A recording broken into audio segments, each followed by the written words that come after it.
शरीफ की जनरल बाजवा और जनरल फैज पर एक बार फिर नाम लेकर तनकीद। पनामा बेंच वाले जजेस का भी जिक्र।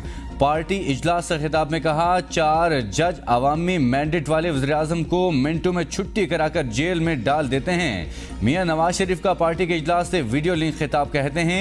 इसके पीछे जनरल बाजवा और जनरल फैज थे और जनरल बाजवा और जनरल फैज के आलाकार साकिब निसार और आसिफ खोसा और पनामा वाला बेंच है। इन लोगों ने आज पाकिस्तान का ये हशर कर दिया है। आज गरीब रोटी को तरस रहा है। आवाम रोटी खाएं, बिजली का बिल अदा करें या दवाई खरीदें। हमारा तो 1 मिनट में एहतसाब होता है, क्या मुल्क कौम को इस हाल को पहुंचाने वालों का एहतसाब भी होगा? इंतकाम की कोई ख्वाहिश नहीं, लेकिन मुल्क को इस हाल तक पहुंचाने वालों को कैफर किरदार तक जरूर पहुंचाएंगे। पीडीएम मुल्क को डिफॉल्ट से न बचाती तो आज मुल्क में पेट्रोल 1000 रुपए लीटर होता। हमने अपना सियासी सरमाया दाव पर लगाकर पाकिस्तान को डिफॉल्ट से बचाया। अगर लेवल प्लेइंग फील्ड ना मिली तो जरदारी साहब से कहूंगा मेरे हाथ खोल दें। बार बार गुजारिश कर रहा हूं, हमें इलेक्शन की तारीख दें। चेयरमैन पीपल्स पार्टी बिलावल भुट्टो की फैसलाबाद ओकाड़ा में गुफ्तगू। कहा, नवाज शरीफ की वापसी का हमारा मुतालबा बहुत पुराना है। पीपल्स पार्टी ने 2007 में शहीद बेनज़ीर भुट्टो को दफनाकर भी इलेक्शन लड़ा था, इसलिए पीपल्स पार्टी को दीवार के साथ नहीं लगाया जा सकता। पीपल्स पार्टी ने 2009 में मुल्क के खराब माशी हालात और महंगाई पर काबू पाकर गरीब आवाम को रिलीफ दिया था। ऐसा नहीं कि चेयरमैन पीटीआई को बंद करने से मुल्क के मसाइल हल हो गए। एक तरफ माशी और सियासी बहरान है, कोई माने या ना माने, लॉ एंड ऑर्डर और दहशतगर्दी की सूरत में चैलेंजेस का सामना है। हमें आवाम पर ज्यादा बोझ नहीं डालना चाहिए। राजा रियाज नून लीग को मुबारक, नून लीग राजा रियाज को मुबारक। रोटी कपड़ा मकान की अब भी आवाम को जरूरत है। कल एक जज साहब रिटायर हो रहे हैं, उन्हें प्लॉट मिल जाएगा। क्या गरीब आदमी सारी जिंदगी मेहनत करके ऐसा प्लॉट हासिल कर सकता है? 18 माह की हुकूमत में पता चल गया। मरियम नवाज की ज़ेर सदारत पार्टी का ग्रैंड मशावरती इजलास। नवाज शरीफ की वीडियो लिंक के जरिए इजलास में शिरकत। इस्तकबाल के लिए सहूलत सेंटर कायम करने का फैसला। मरियम नवाज ने अरकान को नवाज शरीफ की वापसी के हवाले से तैयारियों पर ब्रीफिंग दी। कहा, 21 अक्टूबर को अवाम नवाज शरीफ का तारीखी इस्तकबाल करके पनामा और इकामा के ड्रामा साजों को हमेशा के लिए दफन कर देंगे। हमजा शहबाज ने कहा, नवाज शरीफ के वज़ीर-ए-आज़म बनने का मतलब महंगाई के अजाब कम करना है।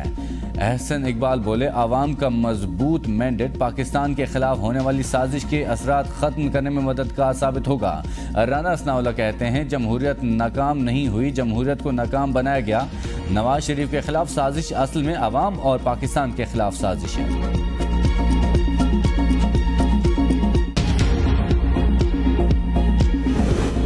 टैक्स बढ़ाकर 20% करना होगा। निगरान वज़ीर-ए-आज़म अनवारुल हक काकड़ की न्यूयॉर्क पहुंचने पर मीडिया से गुफ्तगू। कहा, टैक्स के निज़ाम को बेहतर करना होगा, तभी आम आदमी पर बोझ कम होगा। आलमी मंडी में पेट्रोलियम मसनूआत की कीमतों की बुनियाद पर मुल्क की पेट्रोलियम मसनूआत की कीमतों का तयन होता है। मुल्क में सरमायाकारी के लिए महफूज और साजगार माहौल ज़रूरी। सिविलियन इदारों को मजबूत बनाना हमारी तरजीह है। नवाज शरीफ की क़यादत में इंशाअल्लाह पाकिस्तान के अंदर तेल और गैस के साथ साथ आबी ज़खायर, उनसे बिजली पैदा करनी होगी और शमसी तवानाई के ऊपर भरपूर तवज्जो देनी होगी। शहबाज शरीफ लंदन से पाकिस्तान के लिए रवाना। साबिक वज़ीर-ए-आज़म पाकिस्तान पहुंचकर नवाज शरीफ के इस्तकबाल की तैयारियों का जायजा लेंगे।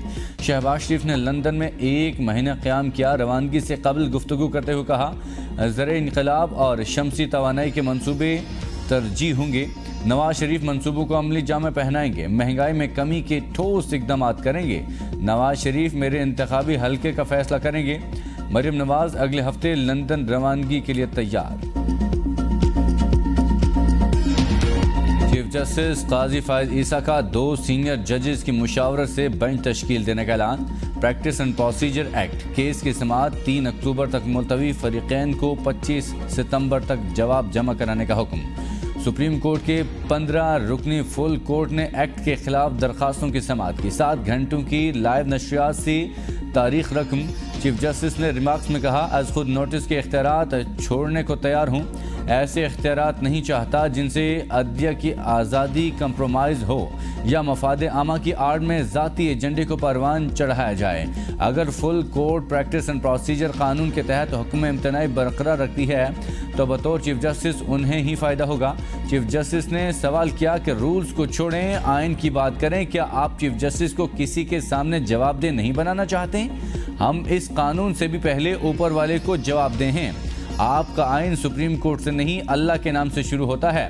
جسٹس اعجاز الاحسن نے کہا کیا اس طرح کے اختیارات پر سادہ قانون کے بجائے آئینی ترامیم نہیں ہونی چاہیے؟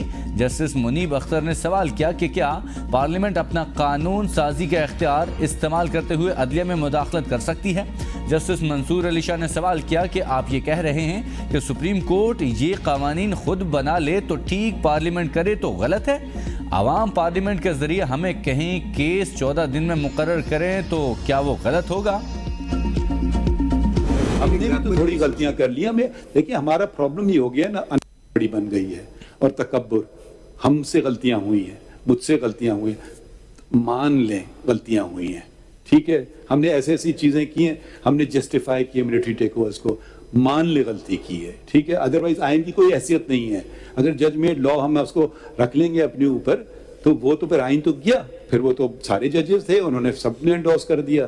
میں نہیں مانوں گا اس کو کیونکہ میں نے حلف نہیں اٹھایا۔ مان لیں ہم نے غلطیاں کی ہیں۔ چیف جسٹس قاضی فائز عیسیٰ نے کہا ہم نے مارشل لا کی توثیق کی، ذوالفقار بھٹو کیس ہم سے غلطیاں ہوئی، ہاں ہم نے غلطیاں کی، ریکارڈنگ ہو اس میں ہم سے غلطی ہوئی۔ ریکارڈنگ کے معاملے پر سپریم کورٹ نے از خود نوٹس لیا اور اس فیصلے کے نتیجے میں پاکستان کو $6 ارب کا نقصان برداشت کرنا پڑا۔ عوامی رائے سے انکار نہیں کیا جا سکتا، اس کا غلط استعمال کیا گیا۔